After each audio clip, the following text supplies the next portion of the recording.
신축 가격이 해당 지역에서 메리트가 있는 상황이다. 신축과 구축의 가격이 더 벌어질 확률이 높다. 그렇기 때문에 저는 손절 매도 후 갈아타기라는 솔루션을 드린 겁니다.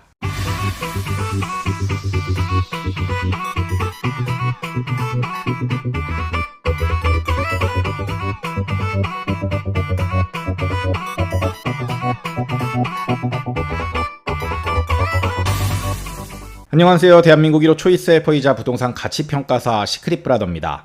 오늘은 실제 상담 사례를 바탕으로 비슷한 상황에 있으신 분들께 도움을 드리기 위한 영상을 준비했습니다. 정규반 수강생분들이나 시크릿브라더 불인이 구조방 단톡방에 계신 분들 외에도 제 가족들이나 지인들의 상담을 정말 많이 하게 되는데요. 모든 분들께 진심을 다해 조언을 드리긴 하지만 지인들의 경우 아무래도 조금 더 숙고해서 답변을 드리는 것 같습니다. 이번 지인의 사례도 꽤 오랫동안 제가 고민하고 공부하고 비교해 본 후에 답을 드렸던 케이스인데 비슷한 상황의 분들이 많지 않을까 하는 생각에 영상으로 옮기게 되었습니다. 지인의 프라이버시 보호를 위해서 현재 살고 있는 단지 명과 자산 상황 이런 것들은 제가 오픈하지 않겠습니다. 그럼 먼저 지인의 상황부터 살펴보죠. 지인은 신혼부부로 아이가 없는 가정이고요. 향후 자녀 계획이 있기는 하지만 아직 구체화된 것은 없다고 들었습니다. 임신을 하거나 이런 건 아니고요. 둘 다 대기업에 근무하기 때문에 소득 수준은 꽤 높은 편이고 씀씀이가 크지는 않은 것 같습니다. 부동산과 관련된 의사결정은 대부분 지인이 하고 지인의 남편은 관심은 있지만 아내의 의견을 좀 존중해주는 편입니다. 지인이 강력하게 주장을 한다면 지인의 의견대로 할 수 있는 그런 상황이고요. 투자 상황은 이렇습니다. 지인은 21년 꼭지에서 현재 집을 매수해서 실거주하고 있는 상황입니다. 금액은 7억 3천만 원에 매수를 했고 단지 내에서는 로얄층 로얄동을 매수했습니다. 수리비도 한 2천 정도 들었다고 했으니까 한 7억 5천 정도가 들었다고 보면 될 것 같습니다. 해당 아파트는 안양에 위치한 아파트고 그 다음에 굵직한 교통 호재가 있는 단지입니다. 어떤 교통 호재인지 제가 알려드리면은 많은 분들이 이제 이 아파트 단지를 유추할 수 있을 것 같아서 제가 말씀드리진 않을 겁니다. 근데 아마 뒤에 좀 힌트가 나오니까 그 힌트를 유추해서 보시면 될 것 같아요. 여기 생길 경우에 이 아파트는 도보 5분 거리에 역세권이 되는 아파트가 됩니다. 지인은 손해를 보더라도 빨리 팔고 더 좋은 곳으로 가고 싶은 마음이 좀 큰 상태예요. 그래서 작년부터 집을 내놨고 처음에는 6억 8천만 원에 내놨었는데 보러 오는 사람이 거의 없었다가 올해부터 조금씩 집을 보러 왔다 그래요. 그런데 집은 가끔씩 보러 오는데 계약이 되지 않아가지고 가격을 6억 5천까지 내렸고 최근에 계약을 하겠다는 팀이 두 팀이나 생기니까 갑자기 마음이 이제 흔들리는 겁니다. 수리비 포함해서 7억 5천으로 생각하면 약 1억 정도를 손해를 보고 매도해야 되는 상황이기 때문에 부동산 소장님 또한 명확한 상급지로 가는 게 아니라면 그냥 더 들고 가는 게 맞지 않겠느냐라는 조언을 해줬다고 합니다. 신축으로 가면 20평대로 가야 되는데 평수를 줄여서 가면 신축이라도 좁고 답답할 거라면서 그런 조언을 해줬다는 거죠.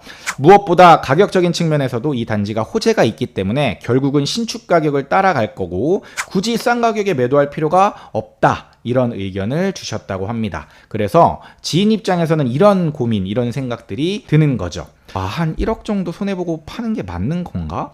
지금이라도 가격을 조금 더 올려서 팔아볼까? 아니면 교통호재 때문에 이 아파트도 결국에 오르지 않을까? 지금 분위기 괜찮은 것 같은데 그냥 조금만 더 버텨볼까? 그런데 한편으로는 또 이런 생각도 드는 겁니다. 그러다 갑자기 상급지가 더 올라버리면 어떡하지? 지금이라도 신축으로 가는 게 맞지 않을까? 이런 양가의 마음이 드는 거죠. 보러 오는 사람이 없을 때는 어떻게든 나가기만 했으면 좋겠다 이런 마음이었는데 막상 매수자가 붙으니까 흔쾌히 그 가격에 오케이를 하면은 뭐지? 가격이 너무 싼 거 아닌가? 조금 더 올려야 되나? 이런 고민이 든다라는 겁니다. 근데 이거는 지인뿐만 아니라 인간이라면 누구나 드는 마음이거든요. 그리고 갑자기 내 물건이 막 예뻐 보이는 것도 누구나 드는 마음이죠. 내 물건은 알알이고 뷰도 괜찮고 수리도 잘 해놨는데 이러면서 고민이 깊어지는 거죠. 그래서 지금처럼 소장님까지 말리는 상황까지 된다면 머리가 정말 아픈 겁니다. 그러니까 저한테 상담까지 요청을 했겠죠. 여러분들은 제가 어떤 답을, 어떤 솔루션을 내렸을 거라고 예상을 하시나요? 매도하지 말고 버티는 거? 혹은 매도하는 거? 저는 이런 대답을 지인에게 해줬습니다. 매도 후 신축 갈아타기라는 솔루션을 내려줬습니다. 제가 이렇게 답을 준 이유를 천천히 하나하나 살펴보고 어떤 단지들을 추천해 줬는지까지 제가 말씀드리도록 하겠습니다. 일단 해당 지역의 상황을 좀 볼 필요가 있습니다. 해당 지역이 어딘지 대략적으로 아실 겁니다. 여기가 이제 평촌 신도시고 여기가 1기 신도시인 3본 신도시가 이렇게 붙어 있고 이쪽이 이제 의왕 쪽이고 많은 분들이 알고 있는 인덕원이 이쪽에 있습니다. 그리고 이쪽으로 가면 이제 지정타를 포함해서 과천이 나오죠. 그리고 이쪽으로 가면 이제 광명이 있고 이쪽으로 쭉 여기가 이제 안양입니다. 안양 요쪽에 이제 뭐 안양동, 그 다음에 여기 호계동, 내선동 요쪽에 이제 신축 입주가 꽤 많이 있는 그런 지역입니다. 지도에서 보신 것처럼 해당 지역의 공급은 꽤 많은 편입니다. 특히 올해부터 내년까지 대단지 입주가 줄줄이 있는 지역이죠. 서울 수도권이 상급지 위주로 반등세를 보이고 있는 것은 맞는데 생각보다 많은 지역이 여전히 침체장을 지나가고 있습니다. 해당 지역 또한 타 지역에 비해서 반등폭이 크지 않았는데 주된 이유가 바로 입주 물량 때문입니다.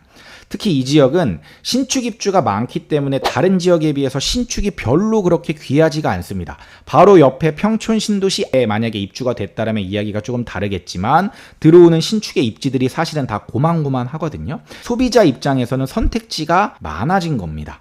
그리고 지인이 기대하는 교통 호재 28년에서 29년 정도가 돼야 실현이 될 것 같습니다. 물론 그 교통 호재가 굵직한 호재임에는 분명하지만 아직 시간이 많이 남았다라는 거죠. 만약 올해나 내년에 여기 개통해서 사람들이 역의 편리성이나 중요성을 인지하는 시점에 서울 수도권의 상승장을 만난다면 아마 이 단지 시세가 신축 못지않게 오를 수 있을 겁니다. 그런데 이 호재의 실현 시점이 4년에서 5년 후라는 거죠. 호재 자체가 없어지는 건 아니기 때문에 가격 반영은 분명히 되긴 하겠지만 바로 눈앞에 보이는 신축의 이점을 이길 만큼의 파급력은 부족하다라는 게 제 판단입니다. 만약 이 단지를 계속 보유할 경우에 호재가 실현되는 시점인 4에서 5년 뒤까지 보유를 해야 되는데 그 시점이면 지금 신축의 가격과 지인이 보유한 단지의 가격이 더 벌어질 거라는 판단이 든 것이죠. 그럼 다시 한번 상황을 정리해보면 이런 겁니다. 과공급으로 인해 신축 가격이 해당 지역에서 메리트가 있는 상황이다. 즉 신축 가격이 좀 싼 상황이다. 호재가 실현될 4년에서 5년 안에는 신축과 구축의 가격이 더 벌어질 확률이 높다. 그렇기 때문에 저는 과감히 손절 매도 후 갈아타기라는 솔루션을 드린 겁니다. 그렇다면 저는 어떤 단지들을 지인께 추천을 해줬을까요? 참고로 말씀드리지만 지금부터 말씀드리는 단지의 순서는 의미가 없음을 미리 제가 알려드리겠습니다. 시크릿 브라더 채널을 구독, 좋아요, 알림 설정 부탁드려요.